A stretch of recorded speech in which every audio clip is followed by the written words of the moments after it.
Assalamualaikum warahmatullahi wabarakatuh. Semoga semua kebaikan terlimpah kepada kita semua. Amin ya rabbal alamin. Dikisahkan suasana di kota Baghdad semakin mencekam setiap harinya. Hal ini disebabkan oleh maraknya perampokan dan tindak kejahatan lainnya.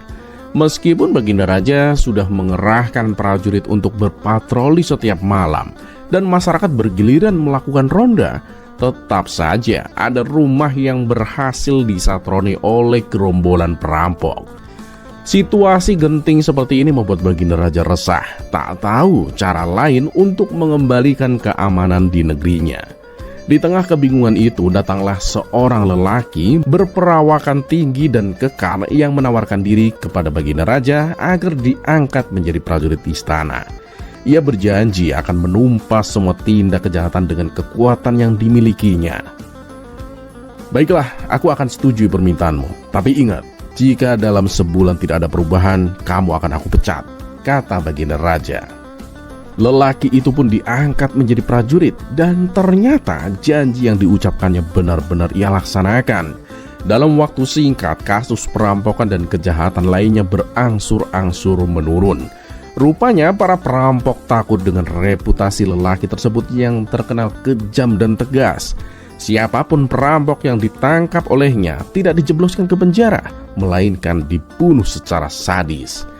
Namun tak lama kemudian muncul kasus kejahatan lain, kali ini berupa kasus penipuan. Negeriku ini perampokan hilang, penipuan muncul. Tapi aku rasa ini keahliannya Abu Nawas, biar dia saja yang menangani, ujar Baginda Raja dalam hati.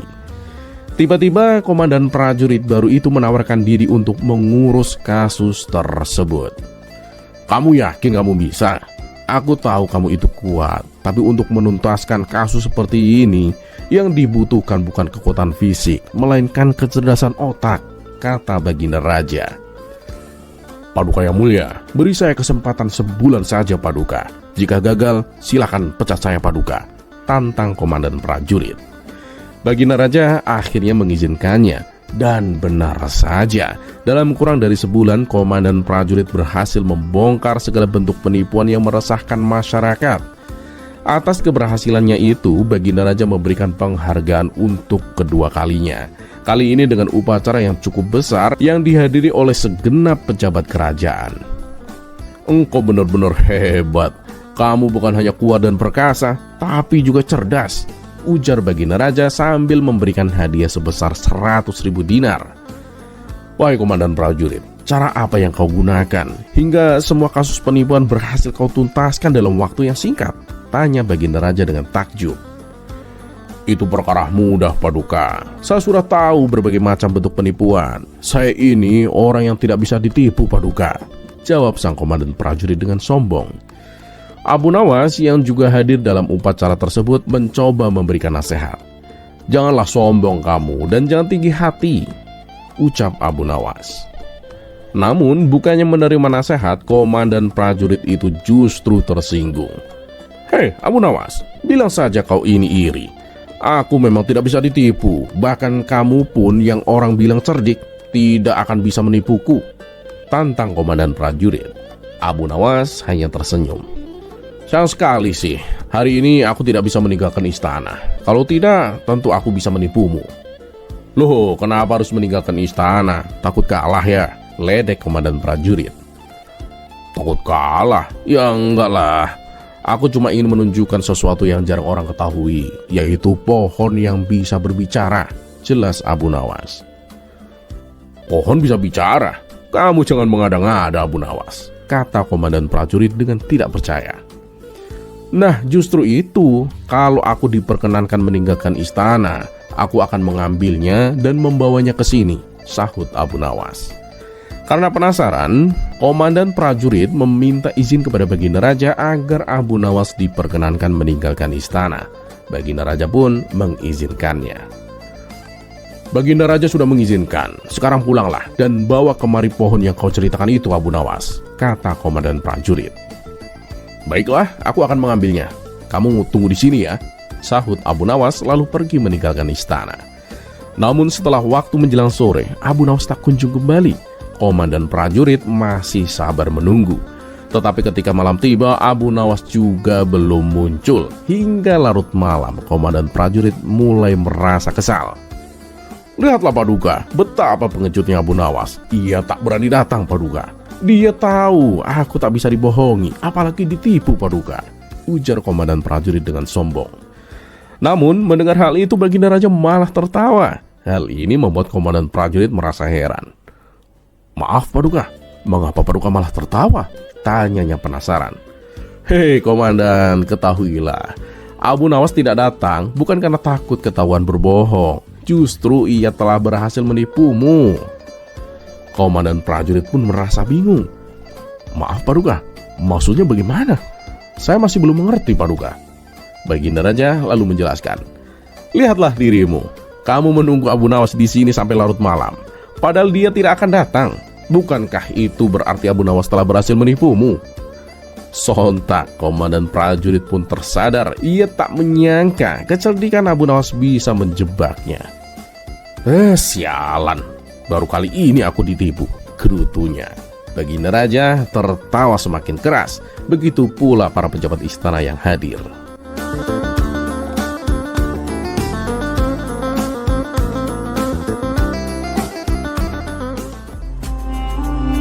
Kisah selanjutnya.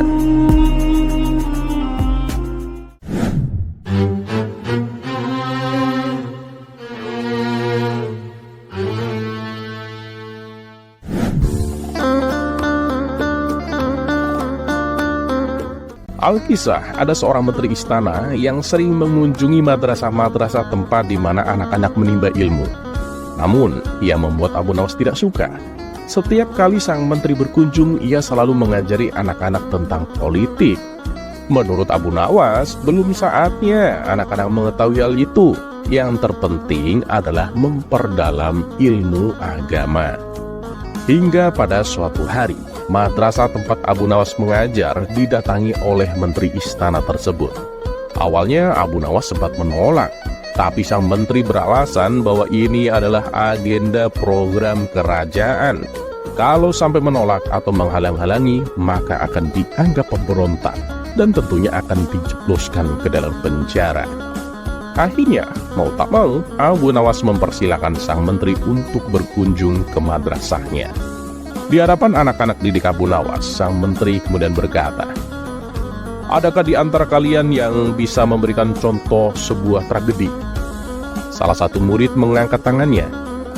Saya tahu Tuan Menteri, kata si murid. Bagus, coba sebutkan, pinta sang menteri. Tragedi itu seperti apabila ada kawan saya yang sedang bermain lalu jatuh ke jurang dan meninggal. Itu akan menjadi sebuah tragedi Tuan Menteri, jawab si murid. Oh salah, bukan itu jawabannya. Itu sih hanya sebuah kecelakaan, balas sang menteri. Kemudian murid yang lain mencoba menjawab dengan mengangkat tangannya. Saya tahu Tuan Menteri, kata murid tersebut. Silakan, coba sebutkan, balas sang menteri. Apabila rumah saya kebakaran dan semua harta benda saya hangus terbakar, itu akan menjadi sebuah tragedi Tuan, jawab si murid. Itu masih salah, bukan itu jawabannya. Lebih tepatnya itu adalah kerugian yang besar, ujar sang menteri. Sesaat seisi ruangan menjadi hening. Tak ada satu murid pun yang berani menjawab karena takut jawabannya salah. Ayo anak-anak, masa di antara kalian tidak ada yang tahu? Kata sang menteri mencoba menyemangati. Namun suasana ruangan masih tetap hening. Murid-murid Abu Nawas hanya terdiam sambil menundukkan kepalanya. Di saat itulah tiba-tiba Ali Mustafa mengangkat tangannya. Ali ini bukanlah murid cerdas, tapi ia seringkali berbuat usil dan perkataannya selalu mengundang gelak tawa. Bagus, siapa nama kamu? Tanya sang menteri. Nama saya Ali Mustafa Tuan, jawab si Ali.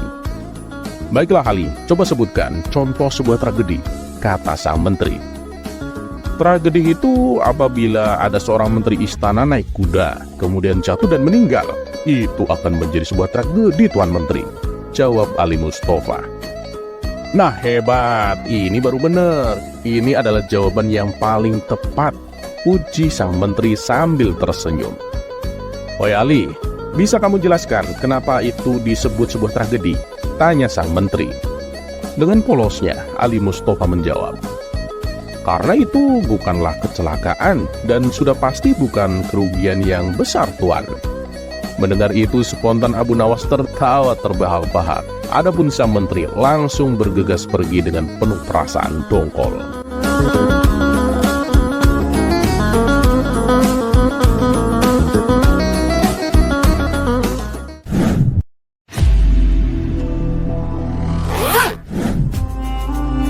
Kisah selanjutnya.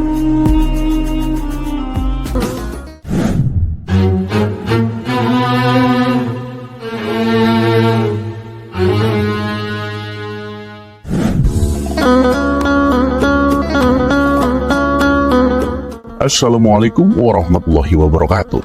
Semoga semua kebaikan terlimpah kepada kita semua. Amin ya rabbal alamin. Pancung tapi gantung.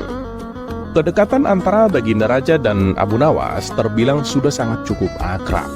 Bisa dikatakan mereka berdua sejatinya adalah sahabat. Hal ini dikarenakan kepintaran Abu Nawas yang sering memberikan solusi ketika Baginda Raja mendapat segala macam masalah tentang kenegaraan. Namun namanya juga manusia, ketika ada seorang warga biasa berhubungan akrab dengan rajanya, pasti ada yang tidak suka. Hal ini terbukti terjadi pada diri Abu Nawas. Atas dasar kedekatannya dengan Baginda Raja, tak sedikit yang membenci dan menaruh dendam terhadap Abu Nawas. Salah satunya adalah seseorang yang kita sebut saja namanya Sarmun. Kisah ini bermula ketika suatu hari Mang Sarmun datang ke istana kerajaan. Ia bermaksud menceritakan sebuah kejadian yang baru saja ia alami. "Mohon ampun Paduka yang mulia, hamba ingin melaporkan perbuatan buruk dari salah satu orang kepercayaan Paduka," kata Mang Sarmun dengan serius. "Woi Sarmun, siapa orang itu dan apa yang sudah ia perbuat?" tanya Baginda Raja. "Orang itu adalah Abu Nawas Paduka. Dia telah melakukan perbuatan keji. Dia mencuri kalung emas milik hamba Paduka," jawab Sarmun dengan berpura-pura sedih. Tidak ingin langsung percaya begitu saja, Baginda Raja kemudian meminta Sarmun untuk menceritakan kronologi kejadian secara lengkap. "Jadi begini Paduka yang mulia, dari dulu tampaknya Abu Nawas memang sudah lama mengincar kalung emas milik saya. Awalnya Abu Nawas ingin membeli kalung saya, namun saya tidak mau menjualnya," jelas Mang Sarmun. "Nah, mungkin karena Abu Nawas sangat menginginkan kalung saya itu, maka segala cara ia lakukan, termasuk dengan cara mencuri kalung saya itu Paduka," imbuh Mang Sarmun. Sebagai seorang pemimpin yang bijak, dengan sedikit rasa kesal bercampur tidak percaya, akhirnya Baginda Raja memerintahkan beberapa prajurit untuk segera menghadirkan Abu Nawas ke istana. Kedatangan Abu Nawas tentu saja untuk memberikan keterangan atas apa yang sudah ia perbuat. Dan singkatnya, karena Baginda Raja sudah sangat terhasut oleh penjelasan Mang Sarmun, semua pembelaan Abu Nawas tidak berguna sama sekali. Baginda Raja merasa masalah ini sudah selesai dan segera memerintahkan pengawal untuk memasukkan Abu Nawas ke dalam penjara. Namun, Abu Nawas tidak berhenti melakukan pembelaan karena ia sadar bahwa dirinya sedang difitnah. "Paduka, hamba sama sekali tidak mencuri. Untuk apa hamba mencuri kalungnya, Paduka?" kata Abu Nawas. Baginda Raja kemudian menjawab, "Sudah cukup Abu Nawas. Buktinya orang ini telah membawa selendang milikmu, dan aku sendiri pernah melihatmu memakainya," kata Baginda Raja sembari menunjuk selendang Abu Nawas yang dibawa Mang Sarmun. Ternyata memang benar pemilik selendang itu adalah Abu Nawas. Namun menurut Abu Nawas, sudah 2 hari ini selendang tersebut hilang dicuri oleh seseorang. Abu Nawas berusaha terus memberikan pembelaan, akan tetapi usahanya itu sia-sia saja, karena pada akhirnya ia tetap dijebloskan ke dalam penjara.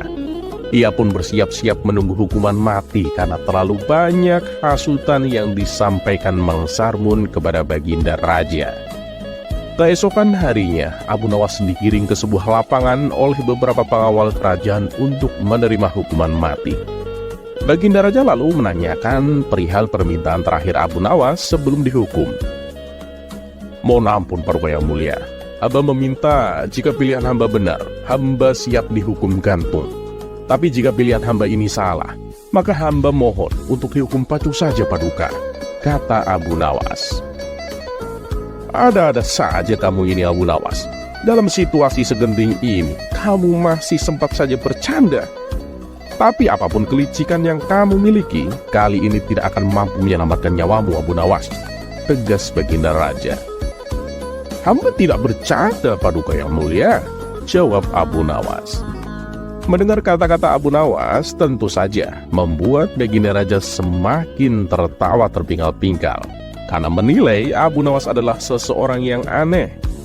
Namun belum selesai Baginda Raja tertawa, Abu Nawas berteriak dengan lantang.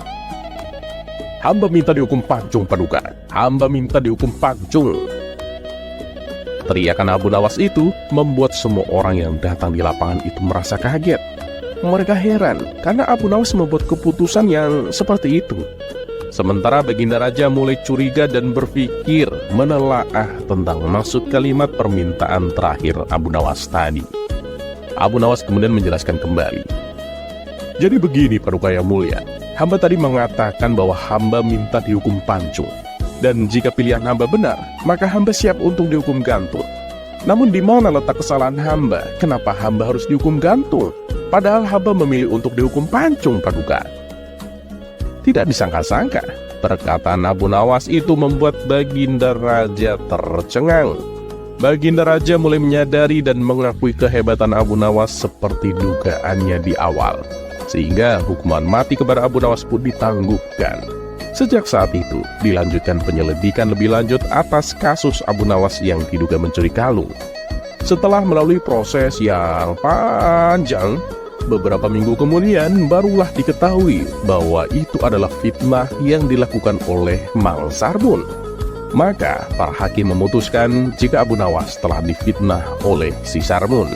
Abu Nawas kemudian dilepaskan dari penjara, sedangkan Mang Sarbun akhirnya mendekam di dalam penjara karena telah melakukan perbuatan fitnah kepada Abu Nawas.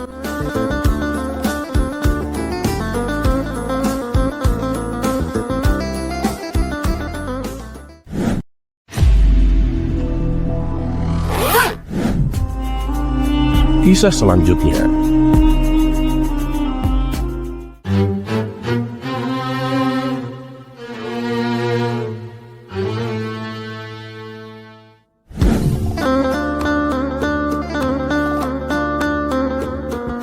Assalamualaikum warahmatullahi wabarakatuh. Semoga semua kebaikan terlimpah kepada kita semua. Amin ya rabbal alamin.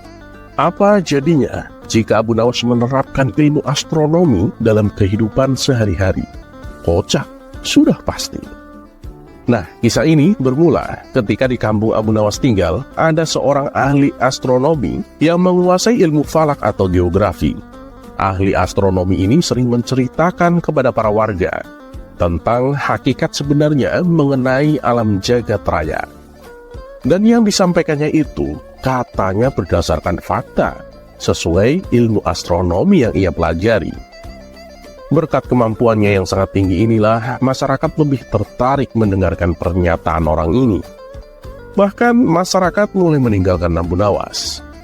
Para warga menganggap bahwa Abu Nawas selama ini hanya omong kosong. Dia tidak memahami ilmu falak maupun geografi. Mereka lebih memilih mempercayai teori-teori yang disampaikan oleh ahli astronomi ini.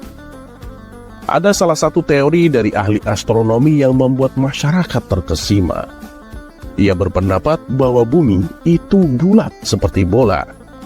Tentu saja pernyataan ini membuat orang-orang kaget, karena selama ini mereka mengira bahwa bumi itu datar.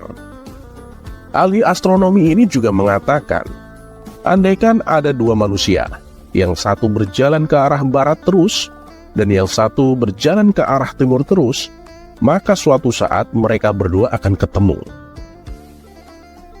Tapi naas dialami sang astronom ini, rumahnya kemalingan. Beberapa benda berharga miliknya berhasil digasak pencuri. Melihat ada pencuri masuk ke rumahnya, ahli astronomi ini berteriak minta tolong. "Tolong, ada pencuri! Tolong!" Mendengar teriakan tersebut, si pencuri segera kabur dan berhasil membawa beberapa barang berharga. Dan secara kebetulan, di saat yang sama, Abu Nawas melintas di depan rumah ahli astronomi ini. "Abu Nawas, tolong aku! Rumahku kemalingan! Tolong bantu kejar pencurinya!" pinta ahli astronomi. "Malingnya lari ke arah mana?" tanya Abu Nawas. "Ke sana, Abu Nawas, ke arah barat," jawabnya. Segera saja Abu Nawas bergegas mengejar sang pencuri. Tapi anehnya, Abu Nawas larinya malah ke arah timur. Melihat hal itu, ahli astronomi ini merasa jengkel. "Kamu gimana sih, Abu Nawas? Malingnya kan lari ke arah barat. Kamu malah mengejar ke arah timur," ucapnya dengan nada jengkel. Dengan entengnya, Abu Nawas menjawab, "Loh, Anda kan pernah bilang ke arah barat dan timur juga nanti bakal ketemu. Makanya aku lari ke arah timur untuk mencegatnya," ujar Abu Nawas menirukan perkataan ahli astronomi beberapa waktu yang lalu.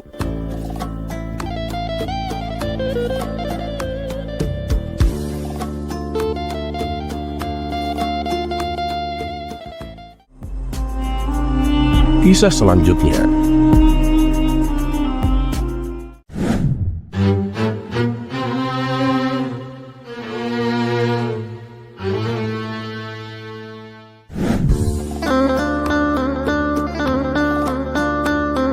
Suatu hari, ada seorang wanita dari kerajaan datang menemui Abu Nawas. Wanita itu penasaran tentang suatu hal dan ingin mendapatkan penjelasan dari Abu Nawas yang terkenal dengan kebijaksanaannya.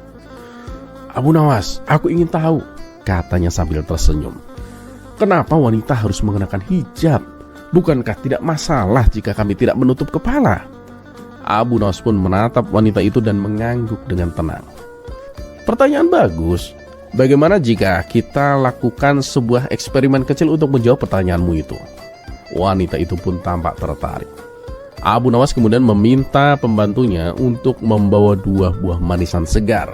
Satu manisan ia letakkan di atas piring terbuka dan satu lagi ia tutupi dengan kain bersih. "Coba lihat," kata Abu Nawas. Keduanya adalah 2 manisan yang sama-sama manis dan segar.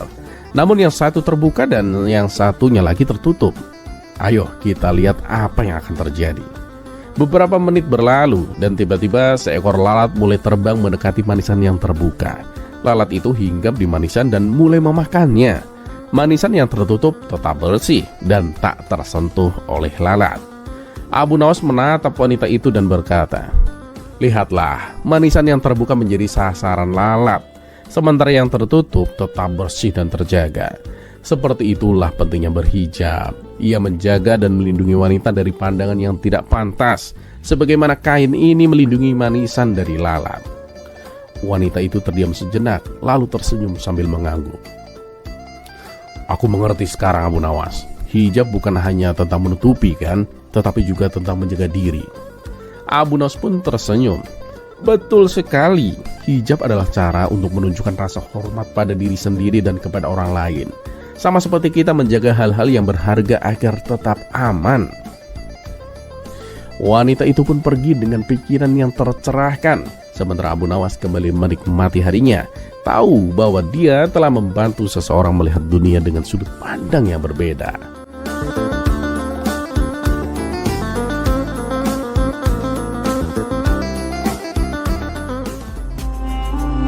Kisah selanjutnya.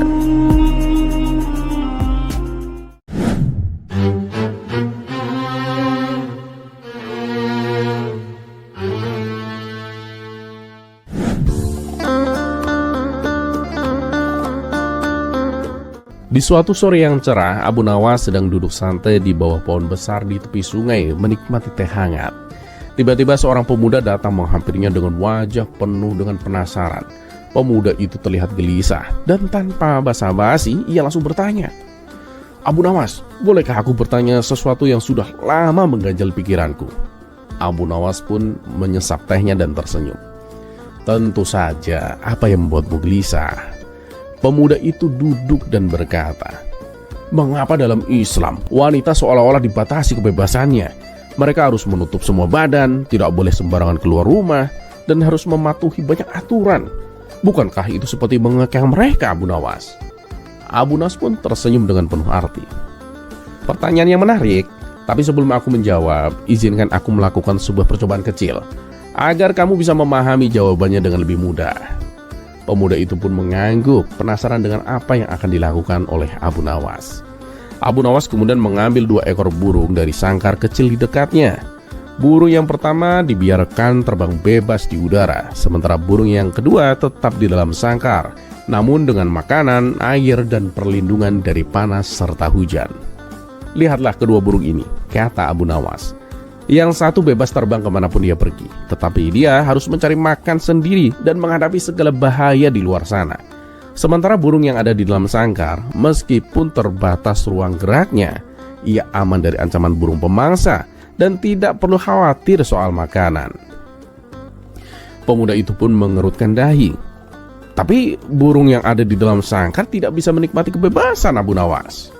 Abu Nawas pun tertawa kecil. Benar. Tetapi kebebasan tanpa aturan dan batasan juga penuh resiko. Burung yang terbang bebas mungkin terlihat bahagia, namun setiap saat ia bisa saja tersesat, bahkan kelaparan atau mungkin menjadi mangsa. Sedangkan burung yang disangkar punya perlindungan dan segala kebutuhan dasarnya pun terpenuhi. Pemuda itu pun terdiam sejenak, mencoba mencerna maksud Abu Nawas. Kamu tahu, lanjut Abu Nawas, Islam menetapkan aturan-aturan bukan untuk mengekang wanita, tetapi untuk melindungi mereka dari bahaya yang tidak terlihat. Banyak aturan yang kelihatannya seperti pembatasan, tetapi sebenarnya itu adalah bentuk perlindungan dan perhatian. Seperti sangkar yang memberi keamanan, aturan-aturan ini memastikan wanita dihormati, tidak diperlakukan semena-mena dan terhindar dari bahaya. Pemuda itu pun akhirnya tersenyum merasa tercerahkan. Jadi Islam sebenarnya tidak mengekang wanita, ya Abu Nawas, tetapi melindungi mereka agar tetap aman dan dihargai. Abu Nawas pun mengangguk. Benar sekali, kebebasan yang tanpa batas kadang malah membawa bahaya. Islam mengajarkan bahwa dengan batasan yang baik, seseorang bisa lebih bahagia dan terhindar dari hal-hal yang buruk. Jadi aturan yang ada bukan untuk mengurangi kebebasan, tetapi untuk memberikan kebebasan yang lebih bermakna. Pemuda itu pun mengangguk setuju. Terima kasih Abu Nawas, penjelasanmu sungguh bijak dan masuk akal.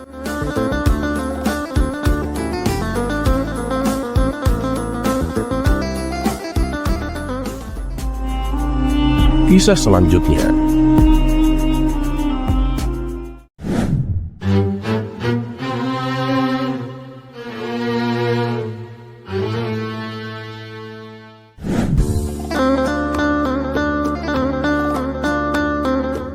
Suatu hari seorang pemuda datang menemui Abu Nawas. Pemuda itu tampak bingung dan resah. Ia pun berkata, "Wahai Abu Nawas, aku ingin sekali tahu bagaimana membedakan orang yang jujur dari yang munafik. Kadang orang tampak baik di depan tapi di belakangnya berbeda."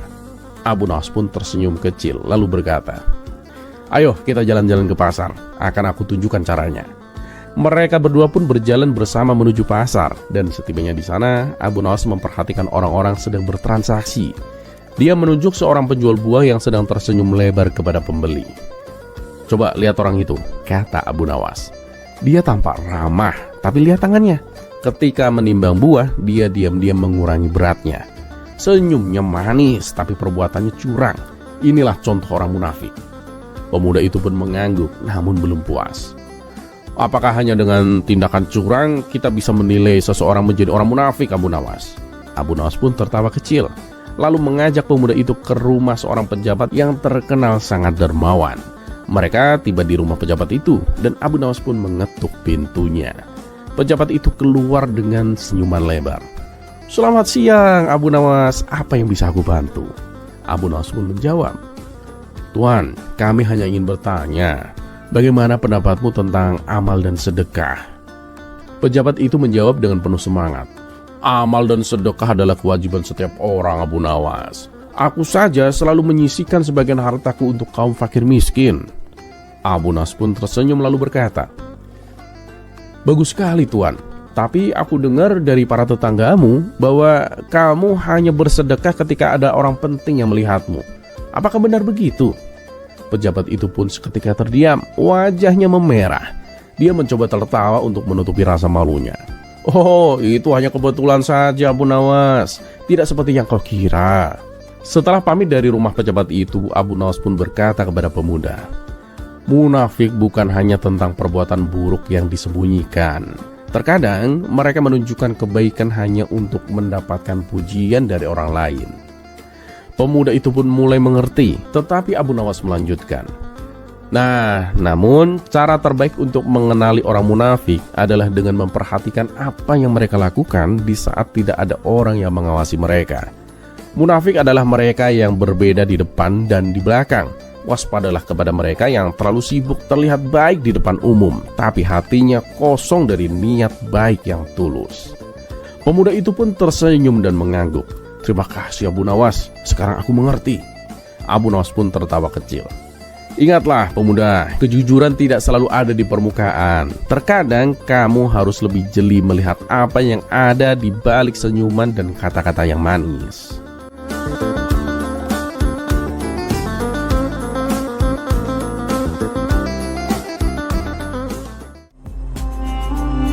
Kisah selanjutnya.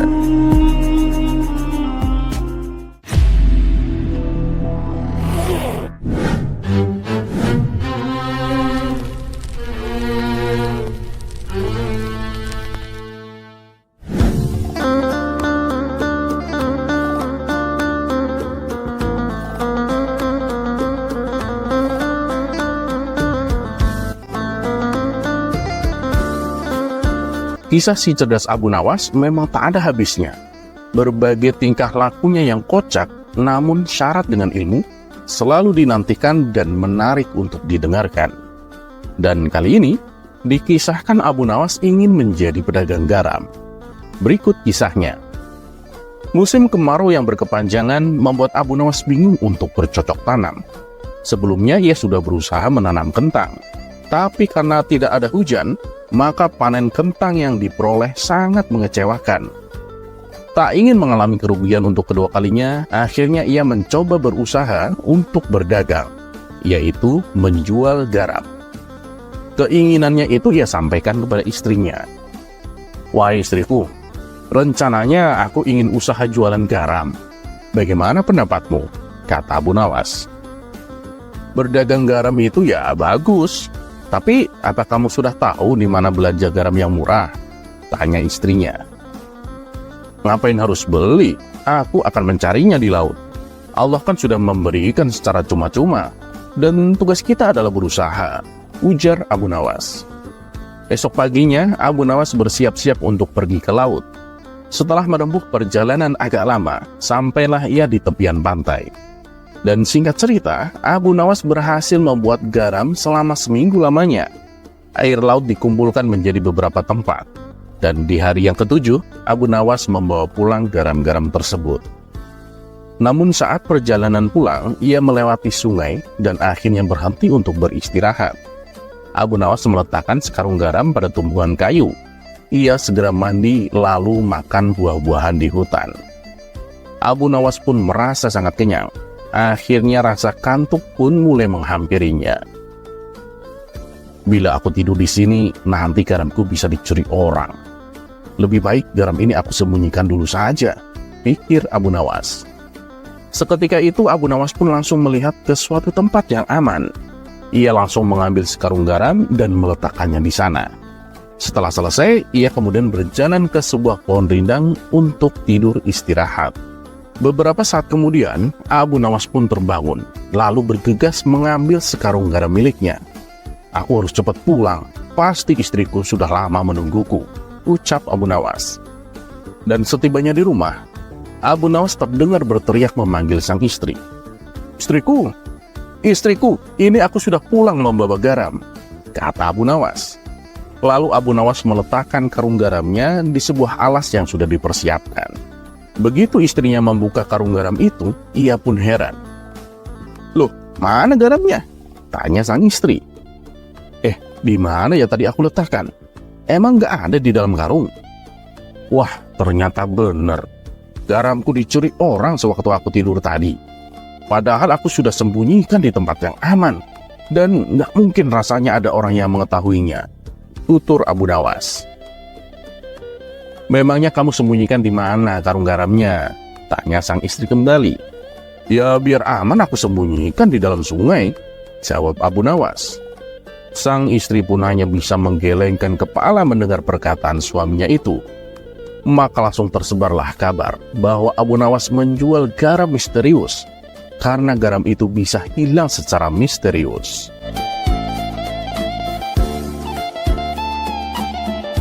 Terlepas apakah cerita ini adalah cerita fiksi atau kenyataan, karena hikmah adalah barang hilang seorang muslim.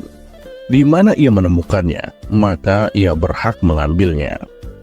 Dan satu yang harus selalu kita tahu, bahwa Allah Subhanahu wa Ta'ala tidak pernah menjanjikan bahwa langit itu selalu biru, bunga selalu mekar, dan mentari selalu bersinar. Tapi ketahuilah bahwa Dia selalu memberi pelangi di setiap badai, senyum di setiap air mata, berkah di setiap cobaan, dan jawaban di setiap doa. Dan seperti biasa, terima kasih. Wassalamualaikum warahmatullahi wabarakatuh.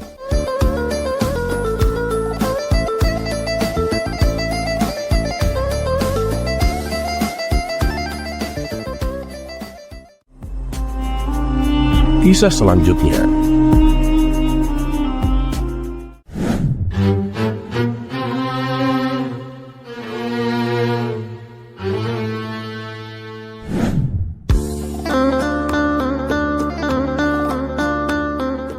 Seperti biasa, setiap pagi Abu Nawas pergi ke hutan untuk mencari kayu bakar. Kali ini Abu Nawas mendapatkan kayu lebih banyak dari biasanya. Ia pun tak lupa memanjatkan syukur kepada Allah. Kayu bakar yang banyak ini pasti akan menghasilkan uang yang melimpah, pikir Abu Nawas.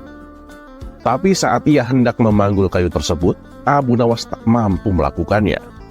Kemudian lewat dua orang kawan Abu Nawas. Ya Abu Nawas, banyak sekali kayumu itu. Kamu gak akan mampu memikulnya sendirian, kata kawannya. Iya nih, kebetulan sekali kalian datang. Coba bantu meletakkan kayu ini di punggungku, pinta Abu Nawas. Waduh, mohon maaf nih Abu Nawas. Kebetulan kami juga lagi ada kepentingan mendesak. Kami nggak bisa membantumu. Ya, semoga Allah menolongmu Abu Nawas, jawab mereka berdua dan pergi meninggalkan Abu Nawas. Halah, bilang saja nggak mau bantu. Pakai banyak alasan segala, gerutu Abu Nawas dalam hati. Dengan sekuat tenaga, Abu Nawas mengangkut kayu itu seorang diri. Namun kejadian naas dialaminya. Ia terpeleset dan jatuh. Kayu-kayu yang dibawanya pun jatuh berserakan di mana-mana. Abu Nawas melihat ke arah sekitar, menengok kanan kiri. Tapi tak ada seorang pun di situ untuk dimintai bantuan. Tiba-tiba lewatlah seorang yang berpawakan tinggi dan besar. Kawan, tunggu. Aku minta tolong dong, kumpulin kayu bakar yang berserakan dan meletakkannya di punggungku, pinta Abu Nawas. Boleh, tapi upahnya apa nih kalau aku membantumu? Tanya lelaki itu. Nggak ada apapun kawan, jawab Abu Nawas. Baiklah, balas lelaki tersebut dengan tersenyum. Ia lalu membantu Abu Nawas mengumpulkan kayu yang berserakan dan meletakkannya di punggung Abu Nawas. Kemudian Abu Nawas melanjutkan perjalanannya menuju pasar. Dari hasil penjualan kayunya, Abu Nawas mendapatkan uang yang cukup banyak. Saat ia hendak pulang, tiba-tiba ia dihadang lelaki yang telah menolongnya. Lelaki itu menjulurkan tangannya sambil berkata, "Mana upahku?" "Upah? Upah yang mana?" tanya Abu Nawas heran. "Lah, tadi kan kamu bilang akan memberiku upah," balas lelaki tersebut. Maka terjadilah percekcokan di antara mereka berdua. Karena tak ada yang mau mengalah, lalu mereka sepakat untuk membawa masalah ini ke hadapan Tuan Hakim. Dan singkat cerita, sampailah mereka berdua di hadapan Tuan Hakim. Mereka lalu mengadukan masalahnya. "Tuan Hakim, Abu Nawas ini sudah berjanji akan memberi saya upah. Tapi ketika saya tagih, dianya nggak mau memberikannya," ujar lelaki itu. "Benar kamu nggak mau memberikannya Abu Nawas," Tanya Tuan Hakim. Ya bener sih, tapi aku bilangnya kan nggak ada apapun. Namun dia memaksaku untuk memberikan upah, kata Abu Nawas membela diri. Apapun janjimu, kamu harus memberikannya, Abu Nawas. Saya kira ini adalah keputusan yang adil untuk kalian berdua, tutur Tuan Hakim. Mendengar keputusan Tuan Hakim, Abu Nawas terdiam beberapa saat. Ia pun mulai menangkap maksud dari ucapan Tuan Hakim. Baiklah Tuan Hakim, saya akan memberikan dia upah sesuai dengan apa janji saya, ucap Abu Nawas. Abu Nawas lalu mengambil kantong kosong di sakunya dan memberikannya kepada lelaki tersebut.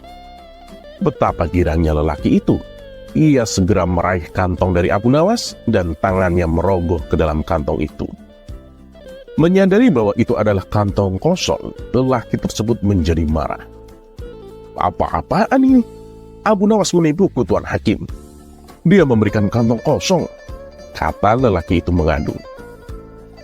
Memangnya apa isi kantong itu? Tanya Tuan Hakim. Gak ada apapun, Tuan Hakim, jawab lelaki tersebut. Nah, kalau gitu Abu Nawas berarti sudah membayar upahnya. Bukankah Abu Nawas bilang kalau upahnya adalah nggak ada apapun? Jelas Tuan Hakim. Dengan ini, permasalahan kalian saya anggap selesai. Silahkan kalian berdua pulang ke rumah masing-masing, ucap Tuan Hakim. Terlepas apakah cerita ini adalah cerita fiksi atau kenyataan, teruslah berbuat kebaikan. Karena ketahuilah, kita mungkin tahu berapa umur kita sekarang, tapi tak ada yang tahu berapa sisa umur kita. Dan seperti biasa, terima kasih. Wassalamualaikum warahmatullahi wabarakatuh.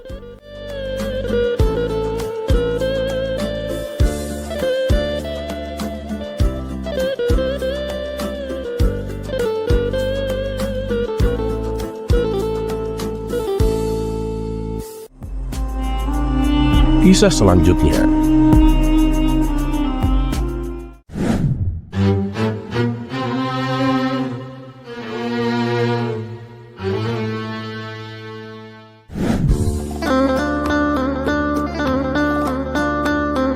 Di sebuah desa tinggal seorang pria yang terkenal sebagai orang paling pemarah di seluruh negeri. Semua orang takut kepadanya karena dia sering marah-marah tanpa alasan yang jelas. Bahkan seekor burung yang berkicau di dekat rumahnya bisa membuat amarahnya meledak-ledak. Hingga suatu hari pria itu datang ke rumah Abu Nawas dengan wajah yang merah padam. Aku dengar kamu ini orang paling cerdik di desa ini. Aku mau kamu memecahkan masalahku, Abu Nawas. Kalau tidak, kamu akan menerima amarahku, katanya dengan nada mengancam. Abu Nawas yang sudah terbiasa dengan berbagai macam orang hanya tersenyum dengan santai. Tentu saja, apa yang bisa aku bantu? Pria itu pun menghempaskan tubuhnya ke kursi dengan kasar. Setiap hari aku marah, semua hal membuatku jengkel. Entah suara, orang, atau bahkan angin yang bertiup sekalipun. Aku tak tahan lagi, Abu Nawas. Kamu harus menemukan cara agar aku berhenti marah, atau amarahku ini akan meledak-ledak, Abu Nawas. Abu Nawas mengangguk pelan sambil berpikir. Baiklah, tapi aku punya satu syarat sebelum aku membantumu. Apapun itu, katakan saja, bentak pria itu. Abu Nawas menatapnya dengan tenang. Selama 1 minggu, kamu harus melakukan apa yang aku perintahkan. Kalau tidak, masalahmu tidak akan pernah bisa dipecahkan. Pria itu pun mengerutkan dahi, tapi karena merasa putus asa, dia pun setuju. Baik, apa yang kau perintahkan? Abu Nawas pun tersenyum dengan lebar. Mulai besok, kamu harus berkeliling desa dengan sebuah kantong. Nah, setiap kali kamu merasa ingin marah, masukkan sebuah batu kecil ke dalam kantong itu. Setelah seminggu, kita akan bertemu lagi. Minggu pertama pun berlalu dan pria itu kembali menemui Abu Nawas dengan kantong penuh batu. Lihatlah kantong ini, penuh dengan batu karena aku marah setiap hari, Abu Nawas. Bahkan lebih sering dari yang kukira. Abu Nawas pun hanya menatap kantong itu dan tersenyum. Sekarang, mari kita berjalan ke sungai. Setelah sampai di tepi sungai, Abu Nawas pun berkata, Nah, sekarang buang satu persatu batu itu ke sungai. Tapi dengan syarat, sebelum membuangnya kamu harus ingat apa yang membuatmu marah saat itu. Pria itu pun mulai melemparkan batu-batu itu ke sungai. Setiap kali ia hendak membuang satu batu, dia mencoba mengingat apa yang membuatnya marah. Ternyata banyak dari kemarahannya disebabkan oleh hal-hal yang sepele. Burung yang berkicau, tetangga yang menutup pintu terlalu keras, atau anjing yang menggonggong. Ketika kantongnya hampir kosong, dia pun tersadar. Mengapa aku marah karena hal-hal sekecil itu? Semua ini tak penting sama sekali. Abu Nawas pun tersenyum bijak. Itulah yang ingin kutunjukkan kepadamu. Kemarahanmu hanya seperti batu-batu kecil itu. Jika kamu terus menyimpannya, kantongmu akan penuh dan berat. Tapi jika kamu belajar melepaskannya, seperti membuang batu ke sungai, hidupmu akan terasa lebih ringan. Pria itu pun terdiam lalu tersenyum samar. Aku mengerti sekarang. Terima kasih Abu Nawas. Aku akan belajar untuk tidak mudah marah. Sejak hari itu, ia pun berubah. Dia masih pemarah, tetapi kini bisa menahan diri. Setiap kali merasa marah, dia akan mengingat nasihat Abu Nawas dan membayangkan batu kecil yang harus dibuangnya ke sungai. Dan setiap kali Abu Nawas melihatnya, Abu Nawas hanya tersenyum dan berkata, "Semoga kantongmu tetap ringan, sahabatku."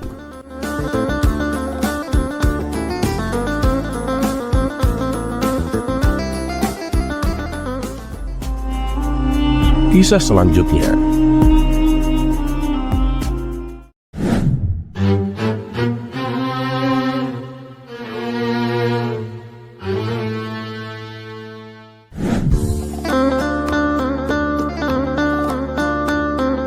Suatu hari, Abu Nawas sedang duduk di bawah pohon sambil menikmati secangkir kopi ketika seorang pemuda datang dengan wajah yang bingung. "Abu Nawas," kata pemuda itu, "aku baru saja mendengar cerita aneh. Katanya sebelum kita dilahirkan, Tuhan bertanya kepada kita, apakah kita yakin ingin dilahirkan? Apa pendapatmu tentang itu, Abu Nawas?" Abu Nawas pun hanya tersenyum dan mengangguk. "Ah, itu cerita yang menarik. Ayo kita imajinasikan sejenak. Bayangkan, sebelum kita lahir, Tuhan memberikan kita pilihan. Dia bertanya, apakah kau yakin ingin hidup di dunia ini?"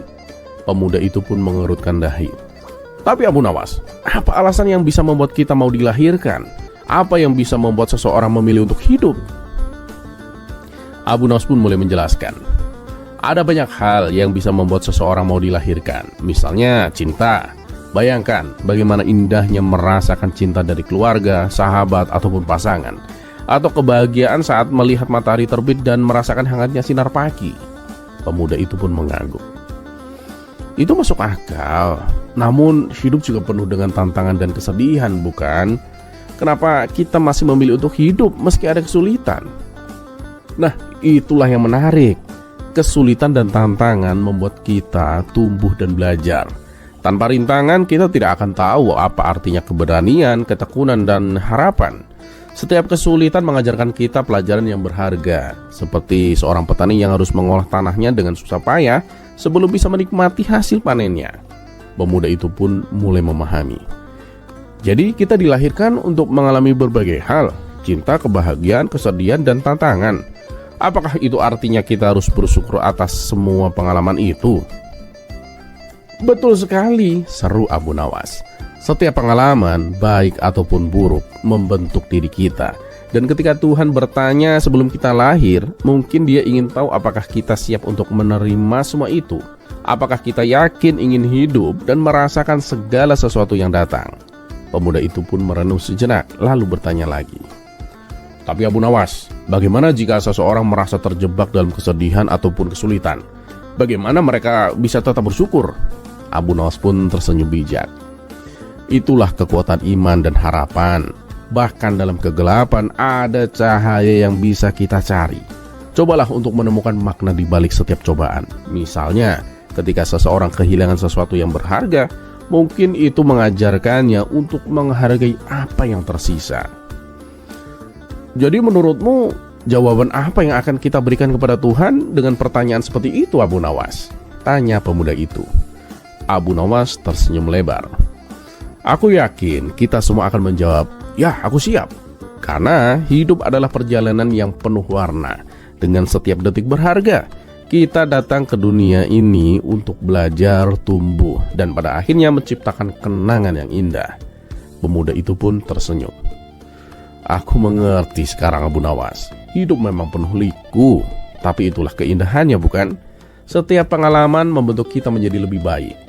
Nah, betul, jawab Abu Nawas. Jadi nikmatilah perjalananmu, terima setiap pengalaman, dan ingatlah untuk bersyukur atas setiap momen yang diberikan. Hidup adalah anugerah. Dengan semangat baru, pemuda itu pun beranjak pergi, merasa lebih ringan di hati. Abu Nawas pun mengawasinya pergi, puas karena telah membantu satu lagi jiwa menemukan makna dalam kehidupannya. Dia kembali menikmati kopinya di bawah pohon sambil merenung tentang betapa indahnya hidup dan berapa banyak pelajaran yang bisa didapatkan dari setiap hari yang dilaluinya.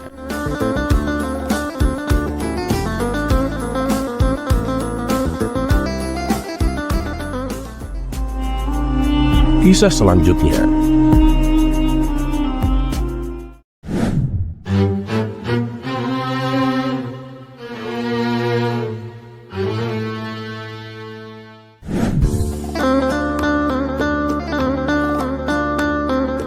Suatu hari, Abu Nawas sedang berjalan-jalan di pasar ketika dia melihat sekelompokan orang berkumpul. Mereka tampak serius berdiskusi. Abu Nawas mendekat dan mendengar perdebatan sengit di antara mereka tentang jumlah Tuhan. Seorang pemuda berkata, "Saya percaya ada dua Tuhan, satu yang menciptakan dunia ini dan satu lagi yang mengatur segala sesuatu." Abu Nawas yang penasaran pun bertanya, "Mengapa kau berpikir begitu, wahai pemuda?" Pemuda itu pun menjawab, "Karena kita melihat berbagai hal yang bertentangan. Ada yang baik, ada yang jahat. Tentu saja ini hanya bisa terjadi jika ada dua kekuatan yang bertentangan." Abu Nawas pun tersenyum dan berkata, "Baiklah, mari kita coba pikirkan ini." Dia kemudian meminta semua orang untuk mengikutinya ke tepi sungai. Setibanya di sana, dia menunjukkan ikan-ikan yang berenang dengan bebas. "Coba lihat itu, ikan-ikan ini hidup dalam air. Namun jika kita menempatkannya satu ikan di darat, apa yang akan terjadi?" tanya Abu Nawas. Semua orang terdiam, lalu salah satu dari mereka menjawab, "Ikan itu akan mati." Nah, betul. Tapi jika memang ada dua Tuhan, seharusnya satu Tuhan ingin ikan itu di darat dan Tuhan lainnya ingin ikan itu di air. Namun kenyataannya ikan hanya bisa hidup di satu tempat. Abu Nawas pun melanjutkan, "Sama halnya dengan kita. Jika ada dua Tuhan, maka kita akan bingung mengikuti perintah Tuhan yang mana. Tapi karena Tuhan kita memang hanya satu, maka kita bisa bersatu dalam iman dan menjalani kehidupan dengan tenang." Orang-orang itu terdiam dan mulai merenungkan kata-kata Abu Nawas. Mereka mulai menyadari bahwa segala sesuatu di dunia ini memiliki keteraturan dan tujuan. Dengan satu Tuhan, semua berjalan dengan harmoni. Mendengar penjelasan yang bijak itu, pemuda yang awalnya berpendapat bahwa ada dua Tuhan akhirnya mengangguk. "Aku mengerti sekarang, Abu Nawas. Satu Tuhan menjadikan segala sesuatu lebih sederhana dan penuh makna." Abu Nawas pun tersenyum. "Nah, sekarang mari kita makan ikan yang enak ini. Satu Tuhan, satu ikan, dan satu kebersamaan." Dan semua orang pun tertawa dan menikmati makanan bersama. Mereka bersyukur atas kebijaksanaan yang mereka peroleh pada hari itu.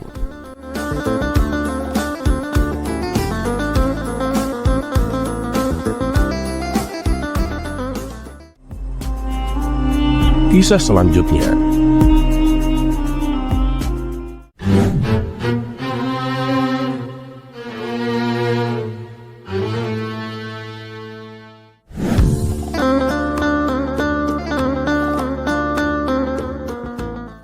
Abu Nawas adalah seorang pujangga Arab yang lahir di kota Afas di negeri Persia. Abu Nawas seorang yang sangat cerdas dan cerdik. Beliau dipercaya sebagai wali Allah. Dan pada suatu ketika, Raja Harun Ar-Rasyid memanggil si pria pintar itu ke istana. Raja pun berkata, "Hari ini aku punya misi yang lain untukmu, Abu Nawas," kata sang raja. "Wah, apa yang harus saya kerjakan, Paduka Yang Mulia?" tanya Abu Nawas tak sabar. "Kamu tahu kan bahwa kita ini punya teluk yang sangat luas. Tapi menyedihkan sekali, tak seorang pun pernah menyeberangi teluk itu. Dan saya jadi penasaran dan bertanya-tanya, apakah mungkin seorang manusia itu bisa berenang ke seberang teluk? Dan saya butuh kamu untuk menjawab keingintahuanku, Abu Nawas. Saya mau kamu mengambil misi ini sebagai tugas terhormat, kata sang raja kepada Abu Nawas. Waduh, tapi Paduka Yang Mulia, saya kan bukan seorang perenang yang handal, ujar Abu Nawas. Ya, saya tahu itu. Tapi kan setiap orang itu mengetahui kalau kamu adalah orang paling pintar di negeri ini. Dan kamu harus dapat mengerjakan tugas ini, kata Baginda Raja sedikit memaksa. Siap Paduka Yang Mulia, saya akan mengerjakannya, gerutu Abu Nawas sambil berjalan keluar. Abu Nawas pun lalu berjalan ke pantai. Ia memandangi teluk yang sangat luas itu, lalu duduk di bawah sebuah pohon palem. Ia mencoba mencari ide, menyiasati misi yang mustahil itu. Dan pada waktu itu, ia melihat pakaian anak-anak tergeletak di atas bebatuan di sampingnya. Di mana anak itu? Mereka pasti berenang di pantai, gumam Abu Nawas. Seketika itu juga senyumnya mengembang. Nampaknya ia telah menemukan ide yang cemerlang. Ia pun lalu pulang dan bangun pagi-pagi sekali pada hari berikutnya. Ia segera pergi ke pantai. Sambil tersenyum, Abu Nawas melepaskan pakaian dan cincinnya, lalu meletakkannya di atas pasir. Ia juga melepaskan sepatunya dan meletakkannya di samping pakaiannya. Setelah itu, Abu Nawas kembali lagi ke rumah. Dan 1 jam kemudian, raja dan para menterinya datang ke pantai. Mereka terkaget mengetahui ada pakaian yang ternyata milik Abu Nawas. Mereka pun berspekulasi kalau Abu Nawas itu sedang berenang mengarungi laut untuk mencapai teluk. Tapi sebagian dari mereka meragukan kalau Abu Nawas yang punya kemampuan berenang pas-pasan berani mengarungi laut. Dan untuk membuktikan rasa penasaran mereka, akhirnya mereka pun sepakat untuk mendatangi rumah Abu Nawas. Sesampainya di rumah Abu Nawas, raja dan para menteri hanya ditemui oleh istrinya. Ia mengatakan kalau Abu Nawas meninggalkan rumah pagi hari sebelumnya. Kemarin ia mengatakan pada Tuan bahwa ia akan berenang menyeberangi teluk. Ia berkata bahwa Paduka Yang Mulia yang memerintahkannya melakukan demikian. Sebenarnya sih saya tak tega membiarkannya pergi, karena saya tahu Paduka, ia itu bukan perenang yang handal, kata wanita itu dengan sedih. Tiba-tiba datang seorang pengawal istana melapor. Paduka Yang Mulia, Abu Nawas ditemukan. Pengawal kemudian bercerita jika pada larut sore, 3 nelayan di pantai melihat seorang pria berenang. Ketika mereka mendekatinya, mereka tahu bahwa yang berenang adalah Abu Nawas. Karena terlihat sangat lelah, maka mereka membantu Abu Nawas mencapai pantai. Tapi tak lama setelah itu, Abu Nawas malah pingsan. Berita itu pun menyebar dengan cepat hingga sampai ke telinga pengawal istana. Dan tak lama setelah itu, raja dan beberapa pengawal pergi ke pantai. Raja pun lalu duduk di samping Abu Nawas. Abu Nawas, Abu Nawas, kata raja sambil menggoyang-goyangkan tubuh Abu Nawas. Ia pun membuka matanya dengan pelan. Raja Harun Ar-Rasyid sangat senang. Ia memegang tubuh si pria cerdik itu dengan erat. Ia terlihat sangat menyesal karena telah menyebabkan Abu Nawas menderita. Abu Nawas hanya tersenyum tipis ketika sang raja memeluknya dan mengatakan, "Kamu hebat Abu Nawas," ucap sang raja. Terlepas apakah cerita ini adalah cerita fiksi atau kenyataan, karena hikmah adalah barang hilang seorang muslim. Di mana ia menemukannya, maka ia berhak mengambilnya.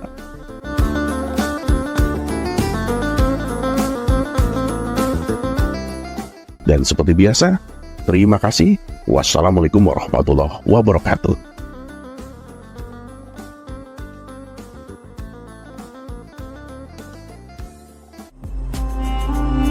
Kisah selanjutnya.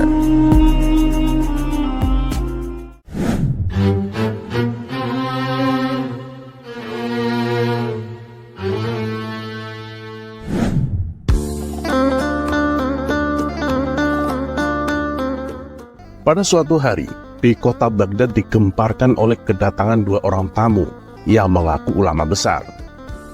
Mereka berdua adalah Syekh Wahab dan Syekh Qadir. Dengan berpakaian jubah serba putih layaknya orang solih, mereka menyapa masyarakat kota Baghdad. Para warga pun menyambutnya penuh penghormatan. Mereka menjamu dua tamu agung itu dengan berbagai macam hidangan. Tidak berapa lama, terdengarlah suara azan. Syekh Wahab dan Syekh Qadir lalu pamit untuk menunaikan sholat. Mereka berdua pun diantar oleh warga sampai ke masjid. Sesampainya di masjid, Syekh Wahab melepaskan sepatunya dan membiarkannya di luar teras masjid. Sedangkan Syekh Qadir melepas sepatunya tapi membawanya masuk dalam masjid. Sementara Syekh Wahab dan Syekh Qadir melaksanakan sholat, terjadilah percakapan warga yang ada di situ. Coba, menurut kalian, di antara kedua orang itu, siapa yang lebih alim? Tanya salah satu dari mereka. Kalau menurut saya sih, Syekh Wahab yang lebih alim, karena membiarkan sepatunya di luar. Itu menunjukkan kalau beliau mempercayakan segala sesuatunya kepada Allah. Jawab warga yang lain. Namun ada juga warga yang berpendapat kalau Syekh Qadir lah yang lebih alim. Sebab dengan dirinya membawa sepatu ke dalam masjid, itu menunjukkan kehati-hatiannya. Kemudian salah seorang dari mereka berkata, lebih baik kita tanyakan langsung kepada kedua tamu kita itu. Pasti beliau-beliau ini mempunyai alasannya masing-masing. Nah, itu benar. Itu lebih tepat, timpal lainnya. Ketika Syekh Wahab dan Syekh Qadir itu selesai sholat, mereka ditanya secara terpisah oleh kedua kelompok yang berbeda pendapat tadi. Pertama mereka menanyai Syekh Wahab. Wahai Tuan Syekh, tadi sewaktu di masjid, kok Anda meninggalkan sepatu di luar teras masjid? Padahal Syekh Qadir membawa sepatunya masuk ke dalam. Dengan tersenyum Syekh Wahab menjawab, jadi alasan saya meninggalkan sepatu karena segala sesuatu saya pasrahkan kepada Allah. Kalaupun sepatu saya dicuri orang, maka akan saya ikhlaskan dan tidak akan menganggapnya sebagai pencuri. Justru saya akan mendoakan agar sepatuku menjadi kebaikan bagi dirinya. Mendengar jawaban Syekh Wahab, masyarakat pun terkagum-kagum dengan kerendahan hatinya. Kemudian giliran Syekh Qadir yang ditanya. Wahai Tuan Syekh, kenapa sih Anda membawa masuk sepatu ke dalam masjid? Padahal Syekh Wahab membiarkan sepatunya di luar teras masjid. Mendapat pertanyaan seperti itu, Syekh Qadir pun tersenyum. Lalu ia menjawab, kalau saya biarkan sepatuku di luar, saya khawatir akan menggoda seseorang untuk mencurinya. Nah, jika sampai kubiarkan itu terjadi, maka ketika sepatuku dicuri, saya juga ikut menanggung dosanya. Karena saya telah ikut andil menggoda seseorang untuk mencuri. Oleh sebab itulah, saya membawa masuk sepatu ke dalam masjid. Kata Syekh Qadir mencoba menjelaskan.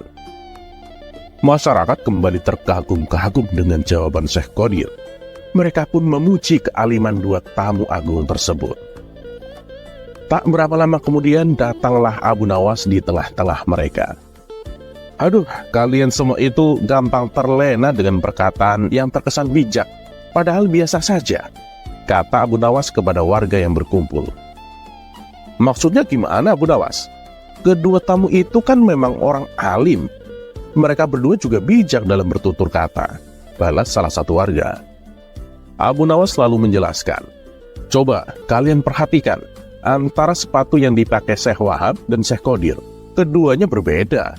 Syekh Wahab membiarkan sepatunya di luar karena memang sepatunya sudah butut, dan mana mungkin ada maling yang tergoda untuk mencurinya, ujar Abu Nawas sambil menuding sepatu yang sedang dipakai Syekh Wahab. Nah, kalau sepatu yang dipakai Syekh Qadir itu masih bagus, dan aku kira harganya juga pasti mahal. Oleh sebab itulah ia khawatir sepatunya akan hilang, makanya sepatunya ia bawa masuk ke dalam masjid. Kalian semua jangan terlena dengan seseorang yang mengaku berilmu hanya karena penampilan dan tutur katanya. Tapi kalian juga harus mengetahui sejauh mana kepandaian ilmu agamanya. Mendengar perkataan Abu Nawas itu, Syekh Wahab dan Syekh Qadir pun dibuatnya keki. Mereka berdua tahu betul siapa itu Abu Nawas. Akhirnya mereka memutuskan untuk pergi meninggalkan kota Baghdad. Terlepas apakah cerita ini adalah cerita fiksi atau kenyataan, karena hikmah adalah barang hilang seorang muslim. Di mana ia menemukannya, maka ia berhak mengambilnya.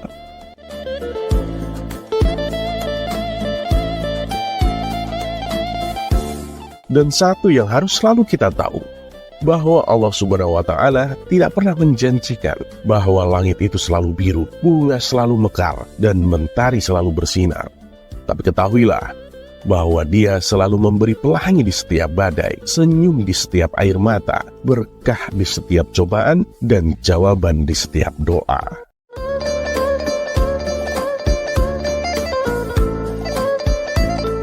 Dan seperti biasa, terima kasih. Wassalamualaikum warahmatullahi wabarakatuh.